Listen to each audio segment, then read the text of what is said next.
I am here today. Let me restart that. I'm here today with Ben Vanhyning. He is the development coordinator at Oil Belt Christian Service Camp in Flora, Illinois.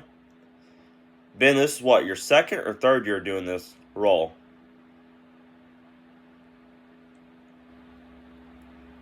Or do you know? Is this your second or third year?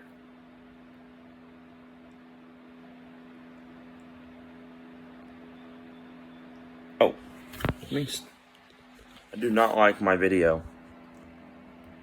Let me fix that. Can you hear me, Ben? Yep. Okay, is this your second or third year doing this role? This is my third year. Okay. I just had my 2-year anniversary on April 17th, and this will be my third summer at Oil Belt. Okay. You've been there a lot longer than 3 years, but in this role you've done, I'm trying to think. You've deaned, assistant deaned, preached. I don't think they were through you in worship. I know that's what your son does. Yes.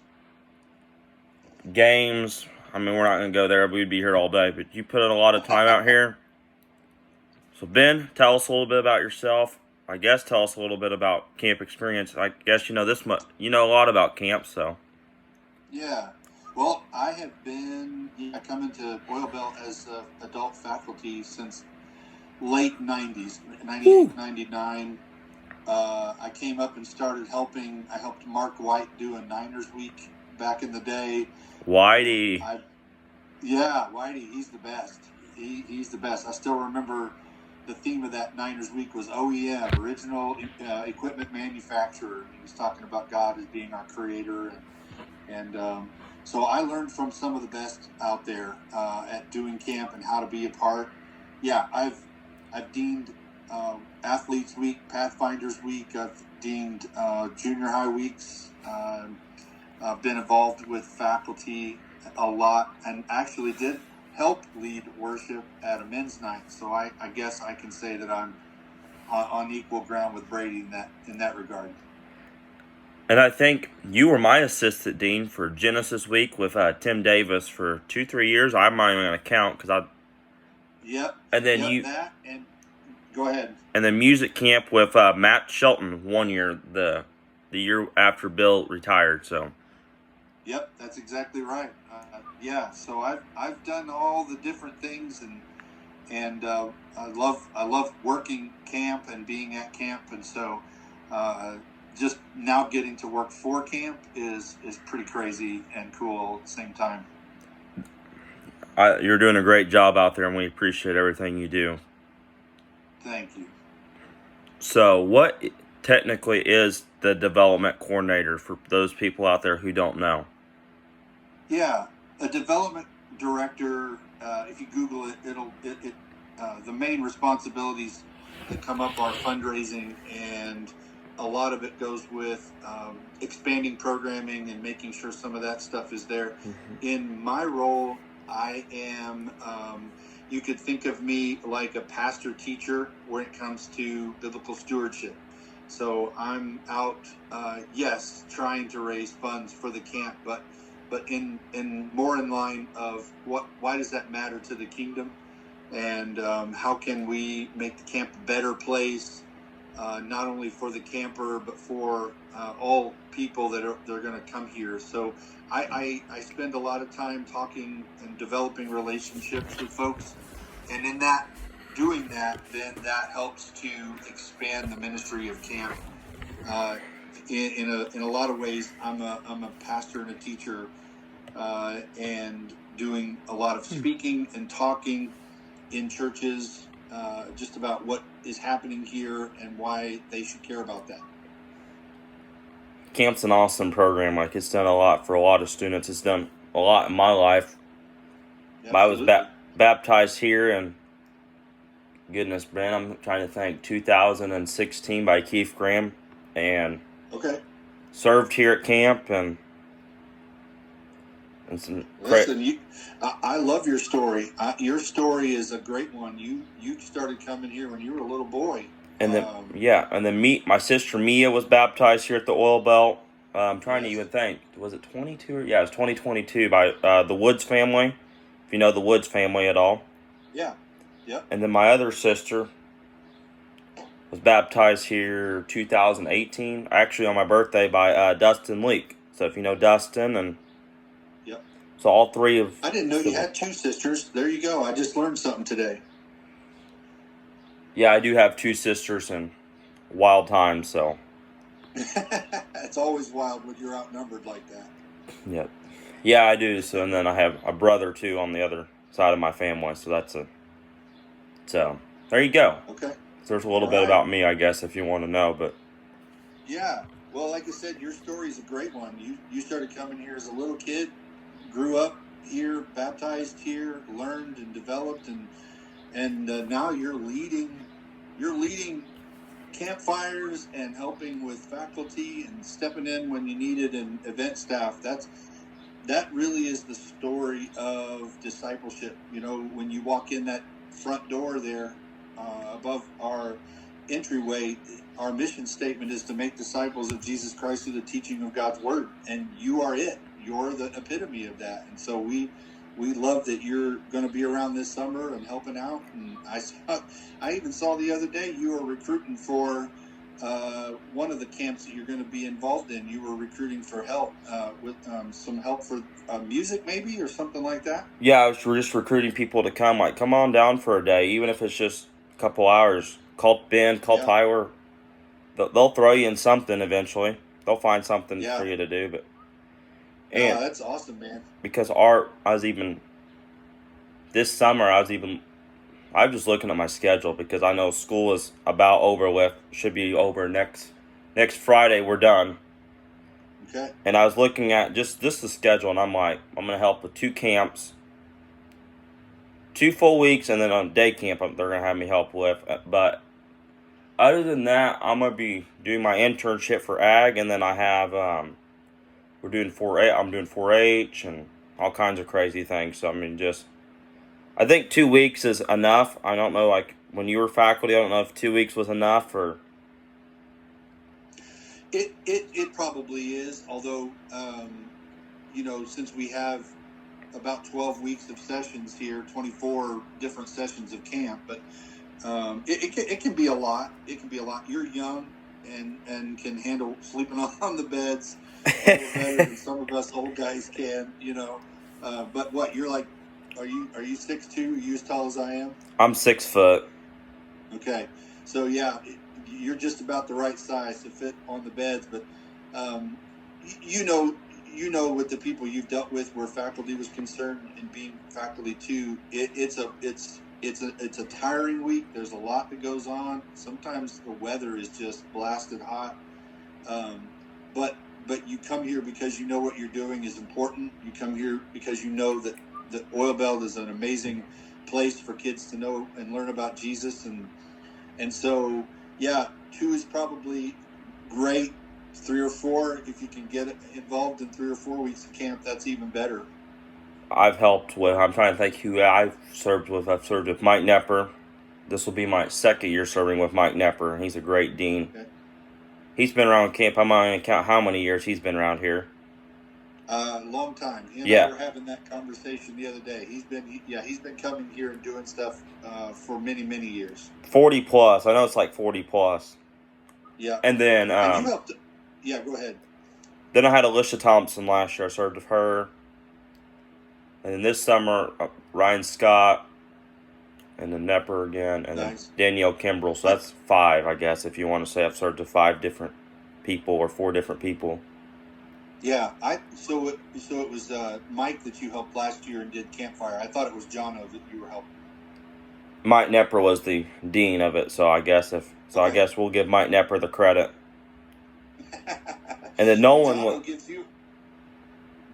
you an awful lot of credit. He says that you're always giving the statistics at camp and making updates and inviting people to come out. So he says you're one of the best spokespeople the camp's got out there. Camp's a great place to be at because summertime and I agree with you. I've done a lot of, I guess, VBS is good for kids. Obviously, the volunteer at VBS is a great program. A lot of churches do. Our church is lucky to have it. I know some of the others But yeah, absolutely. But that camp's that one-on-one time you're going to get with these adults and ministers, teachers, I guess if you want to say teachers as well. Good Christian teachers, doctors. Yep. Yeah, in fact, we've been talking an awful lot about why those conversations are important. One of our, 7 core values is group community, and we want to make sure that when you come to camp that you have an opportunity to break down, there could be 175 campers here at one time, but we want you in a group of 10. We want you talking to adults. We want you talking and getting to know other kids better, which is part of the reason why, our appeal this summer was to fix those 2 shelters and those 3 gazebos and the roofs on them, because those oftentimes are the places where really, really valuable conversations come about. I know, like with the story that I sent out in an appeal letter, a girl was sitting in a How to Become a Christian class, and she had resisted and been taught a different way when she was growing up, that she didn't need to be baptized, and she didn't need, these things and this thing. And we were reading, she was reading through the Bible stories and the Bible scriptures, and she made her decision right there in a gazebo to give her life to Jesus. And so that's a powerful story. I mean to ramble on, but the shelter that we fixed out there, by the fire, by the campfire area, the folks from Greenview Christian Church came and they put the roof on it in a morning. Well, we were sitting there, 2 different guys on their staff that wrote their first sermons in those, in that shelter, and so we know the power of not the shelter, but the power of the conversation that happens when people sit around a table and talk about Jesus and read the Bible together. And so, you hit right on it, that you don't get that in a lot of different avenues. Ministry that happens here is really powerful for that reason. And we were talking about it as well as where I made my decision on campus to give my life to Christ. I guess if you want to consider it one of the weirdest places, by all means, that's your judge to call. But it was actually, I don't know if you remember Dennis Arnold at all. Dennis and Keith. Oh, yeah. Good times at camp. This would have been Encounter 2 week. Years ago. I think Keith Graham deaned. Yeah, Keith Graham and Dusty Elmore. I know those were the 2 big names that helped, but that was the week I really decided to come to Christ, and it was that conversation he had with us in the dorms. Okay. So that's a little bit in a nutshell. So, what are some? Go ahead. I'm sorry. What are some things you do as development coordinator? Obviously, you go to a lot of churches like my church or Central Mount Vernon or Christ Church, just to throw a few. What do you exactly do? Yeah, that's a good question, because what I do a lot is go out to churches and talk. That's our goal is for me to be in 30 or more churches in a year on Sunday mornings. I've done 3 or 4 different weekday promotions where I go to like Christian schools or youth groups or kids groups, and I spend time telling people about camp. I also try to visit with as many local ministers as I can, folks in our supporting churches. So I eat a lot of lunches and drink a lot of coffee with, which is, a terrible thing to have to do. But I love coffee, so. Yeah, I got some right here with me, so I always have a little bit on hand. But on the other side of that, what I do is develop relationships, again, with folks who love to give to camp, who love to support the ministry here. So I write letters, I make phone calls, I spend time doing that and connecting with the people that give to camp on a regular basis, because, a ministry like this can't operate without people who are generous and who want to give. And so a lot of times it is just being with people, hearing their stories, spending time with guys like you who have an amazing story about their time here at camp. And so that's why I do what I do. That's the majority of what I do. But then there's also lots of things like I help plan men's night. Tyler and I plan men's night together. I have a lot to do with the planning of family camp and senior adult day. And so just being here and making sure that whatever we're doing here at camp is as good as it can possibly be, because if what we do just continues to get better, that means that what we're doing for our campers, for the people who are here, it means that they're getting a quality programming, they're getting quality facilities. Madison, you know, as well as I do, does an amazing job around here keeping our programming going, and so we're just always wanting to up the game a little bit and making things awesome for the people who visit us. It's a good thing you brought Madison up, because last weekend, and I don't ever I want to say this one, but like at camp, I guess we're good for weddings too. And a guy from my church, I don't know if you know the Molnax family at all. Yeah. Yeah, they got married, and Madison actually like supervised it, because I guess Tyler and then yourself had things going on, and Yep. And Yep. all because two squirrely kids met at camp. So well, we say a lot of times that's how that works. A lot of people. I mean, Tyler and Heather met here and got married here. So when you come to camp, we like to challenge you to get away from your phone a little bit. We want to challenge you to kind of disconnect from the world.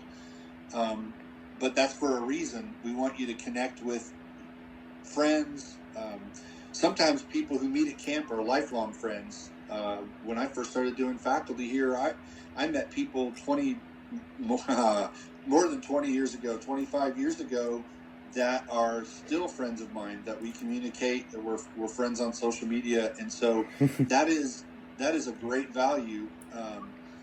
And yeah, for that to happen and for kids to meet like that, we want that to be the main focus. Is we want you to get away from your phone, get away from social media, and just connect with other kids in Southern Illinois. There are a lot of kids that my kids went to camp with that still know each other, and when they see each other, they're able to have conversations. So there's a huge value in that. And the Molinax wedding this past weekend was just one more example of it.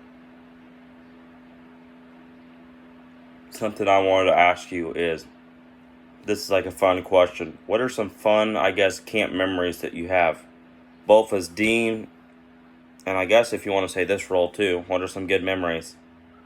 Yeah, man. I was deaning. We went through a stretch where Matt Johnson and I were deaning camp together, and every year we would have Brian Heinrich's band come, and a lot of them met at Eastern Illinois University, and they would come from all over the country. Like Craig would come from Texas, and Greg Bass would come from Centralia, and they would get together, and they were our favorite band. And so we would have some amazing worship sessions, some times when we were just really hitting on all cylinders. We had a tornado one night blow through, and my wife came from Xenia, and I met her halfway across the campus because we were all in the boys' dorm in the bathroom, and trash cans were flying past, and we got everybody to safety, and we had a blast. And we thought, as a faculty, maybe we should stop. Maybe we should just send everybody to bed. There's been a lot of stuff going on, and the kids were all just like, we want to be in worship. The weather interrupted our worship. We want to go back in and do our worship time. So we had Vespers after a tornado went through, and it didn't come through our camp, but it came through our area.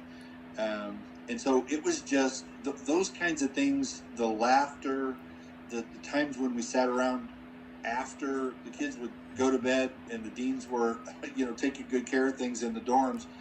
we would sit up and play cards or just have amazing conversation. I remember a lot of baptisms that happened during those weeks when kids would, especially older kids, junior high school age kids would, come saying, I want to give my life to Jesus, and I want to make that part of who I am and what I've done.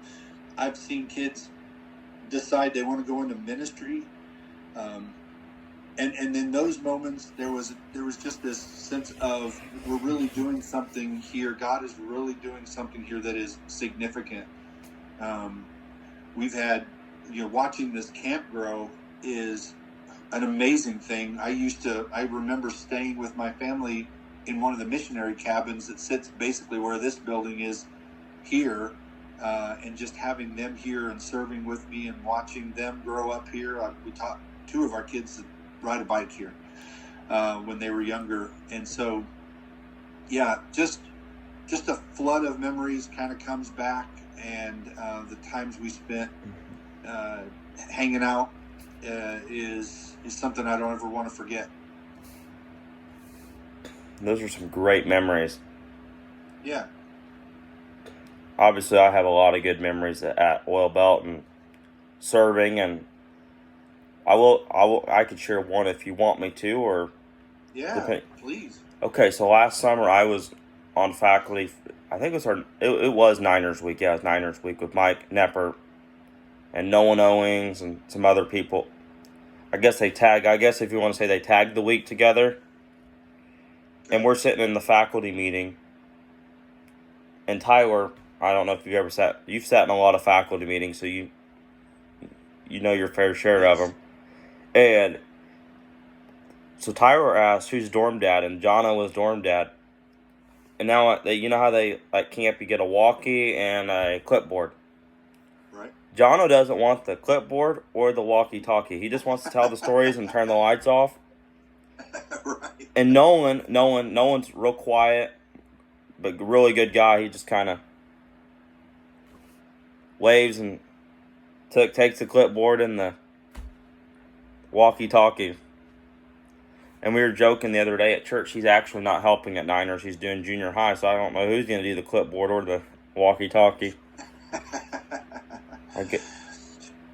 Most of those, when you take the walkie-talkie and the clipboard, that means you got some responsibility, right? So that means you're in charge.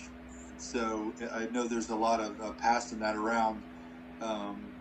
And you probably were involved in, and I think every group of kids is involved in too much talking after lights are out. And faculty, we're all old folks now, so we got to get our sleep. So, our Z's. Yeah, we got to get that in. So it's a serious time. I know. I love hearing stories about like Jono and Dennis Arnold. You mentioned him a while ago. Some of those guys that are really, really seasoned faculty guys who know what they're doing. They love to tell stories, walk up and down and tell stories about anything at all. Maybe it's a Bible story, or maybe it's a story about them going fishing one time with their dad or something. But whatever it is, those guys are so good at doing camp that I learned a lot from them just watching them during those times. So yeah, those are good memories. Those are always good things to. Someday you'll have to, with all the camp memories you have, you'll have to write a book or something and then get it published so we can all enjoy it. I've been thinking about that. That would be cool. Yeah, absolutely. I'm gonna write it down right now. Makai's gonna write a book. That's a very long-term goal. That'll probably be 15, 20 years down the road or something. There you go. However long it takes you, as long as I'm around to read it, I want to be able to read it with you. Depends on how fast I get done with my master's too. My master's program of education, and if that don't work out, then I plan on going to be a lawyer or a judge or. Well, at least you got some non-serious goals. I appreciate you keeping the bar low there. You just don't want me being a judge. I just. No, I don't think I want to stand before you if you're the judge. I think I'd rather sit under somebody else maybe. I'm too scary. I'd scream at somebody. Tell them to sit down in your temperate court. But what are you studying now? What are you in school for right now? right now it is called ag business is what I'm studying, and okay. So you got a lot of different programs in the ag field. So I attend a school. If you ever heard of Ren Lake College, Yep. and good for you. the Do you want hardest to teach that in school? Then you said maybe. that's a plan. If I don't, I have a lot of options. I can also be a accountant. There is financial analyst. There's a lot you can do. Ag lawyer. You just have a lot in that branch. All right. Well, I believe you can do it. I think you're serious enough to get it done. Yeah, those are some good times. But let's see here. Is there anything you would tell a student? And I was asking Tyler this as well. That's on the fence, maybe about coming to camp. What would you tell that student? Because I've been trying to get students to come to camp, and younger and older. And one of the things with the younger students is homesickness. It's something I try to tell them, and Ben, you probably do too, because you've done some Pathfinders and some other camps. Yep. And listen, like, camp's a safe place, and I get there are always some bad apples out there. I hate to say it that way, but we have to keep things 100%. But your kids kind of have that time, that fellowship. So what would you tell that parent, like, because you have kids and. Yeah, I think you hit on the first thing. Is it is a safe place. One of the things I love that we've done in the last few years is added a security member to come to the camp. So we always have someone around who is patrolling the camp, making sure that things are safe. We haven't had issue one in the last few years, but those security guys are here. They volunteer their time. A lot of them are either retired police officers or they're current police officers who have a little time off. We added our greeter shack that adds to that safety measure, and we do quick ID checks and background checks before people come onto campus, so that we're ensuring that the people that are on our campus are allowed to be there. I think the other thing that when I was dean that I tried to tell parents and I tried to tell kids too is you don't know what's going to happen next if you're not here when it happens. And there's always something fun around the corner. There's always another good meal around the corner. There's always a time that you're going to hang out with your friends. And it may be the thing that, even though we're not doing something that you enjoy right now, you don't know that the next thing we do might be your favorite thing of all time. So, when I always try to kind of say ahead of time, there's always going to be a faculty hunt. Everybody loves a faculty hunt. We're going to have great music and worship. That's always the thing. Tomorrow we're going to do, and fill in the blank. And so I think I would try to tell them, give it a try. Even to that point, when I go to churches, I tell people who have never been here, you can't really get a good perspective on what's here until you've seen it. And so seeing it up close, seeing how kids enjoy themselves. Like I said, my kids started coming here before they were even camp age. They started coming here as faculty kids, and they learned to love the place that I love too. And so I just always try to tell people, give it a shot. There's a phone that you can always call your parents. Each dean now has a phone that if you just need to call, we will give you a minute to go and make a phone call. Mom can come visit, Dad can come visit, Grandma and Grandpa can come and visit. There's no restriction on that. You know the rules. We need to go home after worship's over because we got other stuff to do, and we want you to enjoy that. I try to tell them, if you don't stay for one campfire, you're really missing out. Yes. And I think the selling points. And you gave your first campfire last summer, right? I did. Yeah, that's amazing. See, again, if you had decided the first night you were here, I don't want to do this, I want to go home, how does that development ever occur? How do you ever get to the point where you open your Bible and are doing the devotion at family camp or at was it junior high or was it Encounter? I don't remember the name, which camp you were at. Niners. So you don't get that opportunity, and we always tell people at some point in that week you're gonna come into contact, and Jesus is gonna be there, and things are gonna occur, and good things. And so we have the best camp food of any camp around, and I can say that because it's just a fact. And we laugh about it when we talk with other camps because I'm sure they think they have the best food around. But your meals are always so good, and the music in the dining hall, the cafeteria is just it's such a great atmosphere that I would tell people, give it a try. See what happens. Start your kids out when it's just a day. Bring them here for day camp, so they can get a perspective and get in the pool and eat an ice cream sandwich and do all the things that you do when you're at camp, and you get a taste of it. You want to come back. So that's what I would do. I actually talked to an 86-year-old man not too long ago, and he's been a lifelong camp supporter.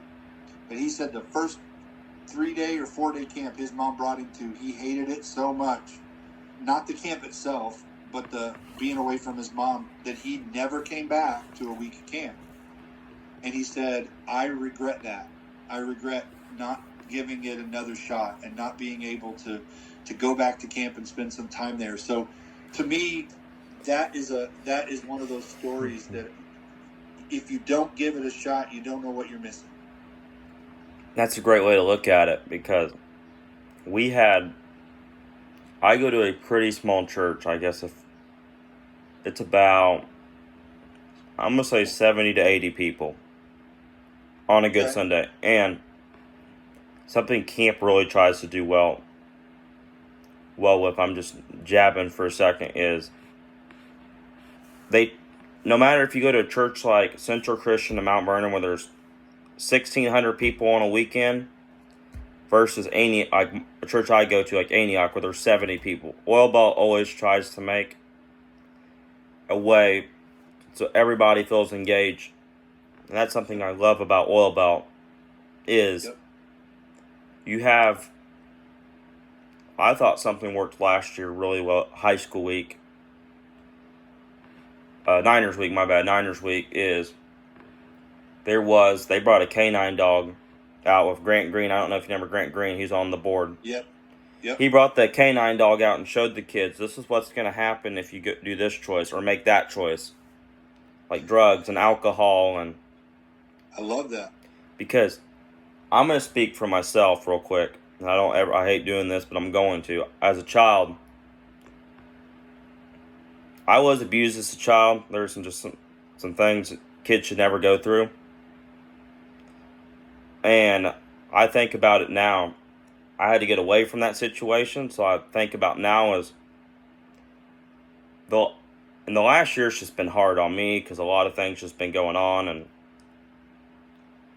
obviously I'm not going to share all of it on camera because we'd be here all day. But something I can't kind of taken away is, at first I was angry. I just didn't know what was going on, and now I'm just, I don't want to say hurt or bitter,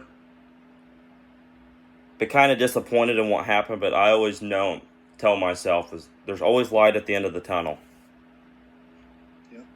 And I think camp, for me, and for other students who've been, there's probably students have been abused. I'm not going to, a lot of things, but coming to camp and just having people who love you and treat you like their own is, to me, and to others, Ben, you can probably say this as well, makes that just a whole lot better. Absolutely. Absolutely. And I hate what you've had to go through, and know that you're hurting through all of that, but also I'm so proud of you for the way you have grown through it. When I talked to you at men's night, I was just like, this, he's going to college, he's giving devotions at camp, and he's doing all the things, and now you're leading people in your church and kids stuff and doing these videos and interviews. I think we, of course, can't take full credit. You got a lot of people in your life who are doing such a good job, but I think that's the point of it is that camp wants to be an extension of what you are and an extension of where you serve, and we want to be a part of the process of seeing kids like you grow. And I call you a kid because you're still a kid to me. That's fine. But young men like you and young ladies who come here, it's absolutely incredible to watch the growth process and how you've come from, being that little kid running around looking for trouble to make, and being a little ornery, to absolute servants who are doing amazing kingdom work. So I think that your story, the ability for you to tell that story and to show how much you've overcome in that, is exactly why we need you telling people, parents, why they should send their kid to a week of camp. And again, we're not the only reason why things happen and why good things occur, but we want to be part of that, and we want to be part of that story. And that's why we invite great faculty, and we ask great deans, talented people who get talented people to come and work camp, because we know that when you bring your kids here someday, and that you don't have to worry about what happens to them, because they're going to be in great hands and they're going to have people around them that love them. You said it best. You said, that when you get here, you're part of the family. So that's what makes camp and what makes ministry here so good. And so I'm so glad you're willing to tell that to people who are out there, because that's better than I can say it, man. What are some programs or camps that, like, I know some of the camps here, I mean, some are just going to be bigger than others just because sometimes the name, sometimes just sign up or just promotion, but like Athletes Weeks is always one of our biggest. Deeper Life used to be one of the biggest. I know that now it's one of the smallest, but it's still. But like, what is something you always try to encourage, like, students, like, go to this camp or go to that camp? Because obviously you don't want to pick favorites, but what do you always try to tell students? I think the best part about what we do is that we offer a variety. So if you're a high school student, you have 5 options. Deeper Life. You those going into 9th grade, they have Niners. You've got Athletes Week. You've got High School Week. You've got Genesis. You can go to that week. So I think what I try to do is say there's something for everybody. The big camps, if you like that atmosphere, there's a great opportunity. The junior high weeks have grown a lot over the last few years, and so sometimes that's just a matter of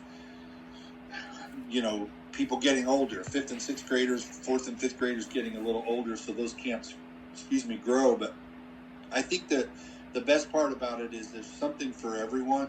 Junior high kids have several options to come here and to be a camper. We always push Genesis Week, for the reason that there's a limited amount of space.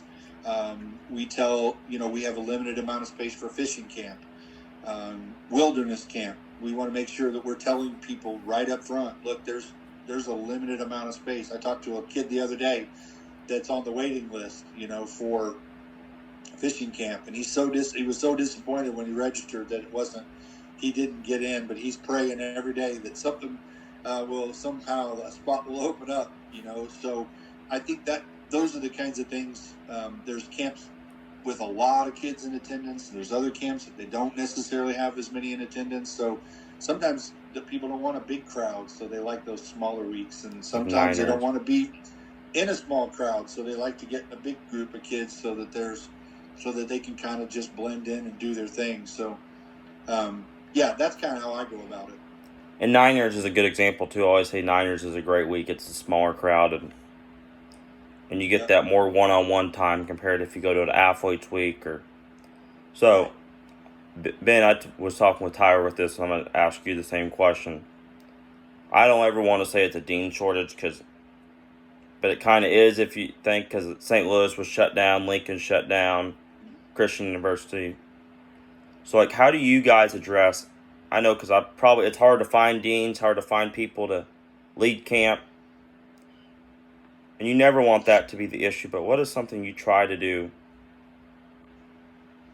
Yeah, I think that goes back to having great relationships with local churches and our supporting churches. I don't have a lot to do with picking the deans, but I know that Tyler develops and I develop relationships with guys who are in this area because they're the ones that are going to lead. And I say guys, meaning guys, girls, are going to be helping us lead those weeks of camp. So we just try to keep great relationships. The churches in the area have hired great people, and sometimes they come from outside of our camp areas, so we try to get them introduced to what happens here and why this is such a great place to serve.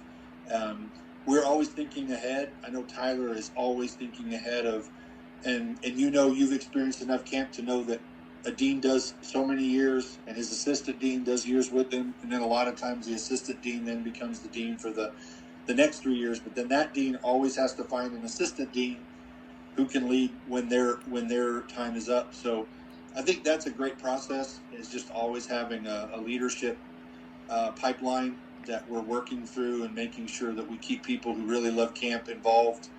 And I know that has always been a great history of looking down that list. I don't have it on my desk, but looking down that list and going, oh yeah, that makes total sense because that person's fully capable of leading this next week of camp. So yeah, it's a good question, and I know that Tyler works really, really hard at doing that. We have a dean's committee that pour over those names and making sure that we have great leadership for years to come. And I know some of the camps had some people. You guys were looking for some people, and I'm hoping all the spots get filled. Or do you guys have all the spots filled, or are you guys still looking for people? Or all the dean spots are full. All the assistant dean spots are full. I do know, since this is on Facebook, that there are a couple deans looking for more faculty. So be in prayer about that, about those faculty members coming to the forefront, and that they'll be able to have plenty of help doing that. So that's always a big deal. When our faculty come here, they have to take a week of camp or a week of vacation a lot of times just to be here with us. Or a lot of people, like people that I've had on faculty, need an hour or two in the afternoon to go find some internet so that they can do some work from their mobile office. So people are sacrificing an awful lot to be here, which is why we appreciate it even more. But so yeah, there's always a need for more help because we want to make sure that everybody's getting that special attention that they deserve. I have two more questions before we wrap up. Okay. You've done a lot of camps, a lot of retreats, and you go to a lot of churches. Do you have any good memories or just of going to churches, going to talk to people? What are some good memories that you can share of just promoting the camp? Yeah, that's a really good question. I talk to so many people now who love camp. They don't just like coming to camp; they love camp. They want to serve the camp. They come here, they come here throughout the winter to the retreats. I love talking to people who are just deeply involved. I talk to people that have served in camp or attended camp. The camp started in 1946, first summer of 1946. So this is 48. Sorry, I'm getting ahead of myself. Now the math is not working. 60. This will be 79 years. 79 years. So I'm having a hard time doing the math backwards. So 1946. I think I was right the first time. You were. I talked to, there's still 2 people who are alive, and maybe they said there were 3 who were actually at that very first week as high school kids attending camp. And I talk to people all the time who tell me stories about they came to camp in those early years when they slept in a tent. Oh, wow.